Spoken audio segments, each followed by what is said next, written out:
Welcome back on the tee with 3E Electrical Engineering and Equipment Company. I'm Tim Dara, along with Judd Gibb, the pro, and we're very, very pleased to join, of course, our favorite golfer here on the tee. And he is one Zach Johnson, of course, coming off 2 top 10 finishes, 5 top 25s, 1 second place finish, and made all 10 cuts so far this year, and the ranked 28th in the world. Not a bad year so far, Zach.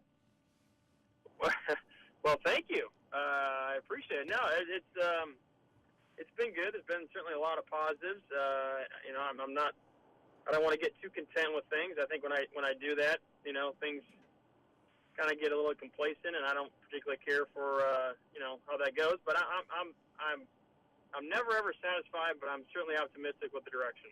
One thing I was going to ask, because obviously I've been fortunate enough to be at a few Masters and to see the undulation and the elevation changes and the greens and the speed of them and all that kind of stuff. And to go from a course like that down to Hilton Head, which is completely different, that's got to be tough to make that adjustment that fast. But yet you did. You ended up with a runner-up finish there and played really well. Yeah, well, thank you. Yeah, no, it is. I mean, the two courses are vastly different as far as the makeup and the topography and that sort of thing. The similarity, though, I think I enjoy going from Augusta to Hilton Head, and I like it because Augusta is an extremely demanding golf course. I mean, you have to execute, you have to hit shots, you have to control your trajectory, and it has everything to do with the greens. Now the fairways aren't, they're not driveways, but you have to hit good tee shots now. There's a little bit of rough here and there, and they put trees in, so you do have to carve shots. You go down to Hilton Head, the driver or your tee shot is much more imperative, but the similarity is the greens are so small, you have to control your trajectory. You got to spin it left to right, right to left, and it just requires all facets of your game to be on. So I think Augusta is actually a pretty good warm-up for Hilton Head. Well, Zach, you've had a couple of weeks off after Hilton Head, and looking at the schedule, I was trying to figure out if there's any chance for you to have a break between now and the U.S. Open. It seems like one big event after another, and a couple that you've played in very well the last few years. Yeah, no, yeah. Judd, this time of year I really do get excited. I mean, not that there's a bad stretch on the schedule, because all the tournaments really are good nowadays. They've done a great job of just more or less making these tournaments just really, really good in all aspects. But, yeah, this stretch I'm really excited about. I've got Charlotte next week, followed by Sawgrass, the Players' Championship. And then I'm going to take a week off. Then I have Colonial, which, obviously I thoroughly enjoy. And then I have another week off, which is hard to do. I'm taking the Memorial off. I don't like taking that week off. It is a lot of fun. It's a Jack's event. It's a great tournament. But I've just got to take a break somewhere, and I'm going to play 3 in a row, starting with Memphis. So this is my only 2-week period off for the rest of the year, and I'm, soaking it in, staying at home, hanging out with family, that sort of thing. So, I'm able to get some good work in, too. If obviously you set a plan in place, or at least a guide in place when you start a year, and you got past the Masters now, and you got your break point. When you reflect back now and with your goals and some of the things you wanted to accomplish, where are you as far as what you set out to do to start the year compared to where you are now? Is there any particular thing you're happier with that's come around, or some other things that you were a little unhappy with that maybe you need to work on? Yeah, no, that's a great question, Tim. I mean, for the most part, I do establish goals. I do set out to have a number of objectives that I'm trying to accomplish throughout the year. I do want to see progress. I don't study my stats much like my coaches probably are and will. Matter of fact, we actually, this is kind of embarrassing. It may seem like it's a bit much, but we have hired a statistician as well for the year that will really break down my stats, break down the tour stats, and try to find holes or just pinpoint certain areas, certain aspects that could be eye-opening. I mean, with every sort of stat, there are gray areas, and so that being said, I really am pleased with the direction I'm going. My main emphasis this year, not that it isn't every year, but for the most part, is my putting. And I really, really like where things are going. The last couple weeks in general, I saw some progress that was tremendous. And I put the work in. I feel like things are going the right direction. I've kind of changed my setup. I've put some new drills into play, and I feel like, for the most part, that I'm starting to see the work pay off. I'm just really, really excited about where my putting's going. Well, Zach, you talk about drills and to obviously help your putting. It kind of brought me back to this winter. I had Coach Matt Lewis, help me out with my Operation State Champ Winter program, and he shared a little bit of some of the things that he learned with one of your coaches, Morris Pickens, as far as drills and to help some of the better high school players in the state become even better. And it was kind of interesting for me to sit and listen and watch the kids go through some of these drills because, a lot of them were real common sense things that I was frustrated with myself that I'd never thought of them before. But how many of those things, I mean, to have him be able to help you with your game and to improve that game, how big of a factor has that been in your improvement the last few years? Well, that's a great question. I mean, yeah, Dr. Moe is tremendous at and a number of things, but I think he's tremendous at simplifying kind of where you're struggling, and specifically when it comes to putting, he simplifies where you're struggling, and then he pinpoints, certain things that you can really, really key on that kind of taking it back from the beginning. And when you get back to just the basics of what you want to do on the practice putting green, it transfers on the golf course.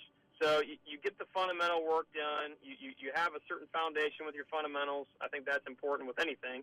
And then what you're able to do is you're able to do some drills, able to do some games on the putting green, whether it's against someone else or you're just yourself. But they are games, they are drills, but they're transferable. I mean, the whole key when you're on a practice putting green or on the driving range is you want to work on your technique, you want to work on your fundamentals, but more than that, you want to be able to the shots you're executing and you're playing, you want them to be important. It's focused practice. So that way, when you go on the golf course, you're like, yeah, you know what, this isn't that out of the ordinary. I was doing this on the range, or I was doing this on the putting green. And I just think that's, someone that's playing for a living like myself, or even a junior player that's trying to make it into college, a collegiate player, you're going to see the results if you continue to ingrain those good habits of focused practice, specifically on the putting green, because that's, making those clutch 4-footers, or making a nice 2-putt from 50 feet. I mean, those are the kind of things that really help the scorecard. Speaking of reading greens, just as far as an average guy goes, we're out there, hackers, we get up in the green and we stand behind it and we look at it and we might crouch down a little bit.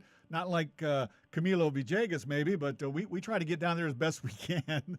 But when somebody like you, though, how do you approach reading a green? I mean, do you start when you're out in the fairway looking at the general, way the land goes, or just take me through the process of how you read a green? Yeah, well, reading greens. I mean, there's actually drills that I do on the practice green to read putts.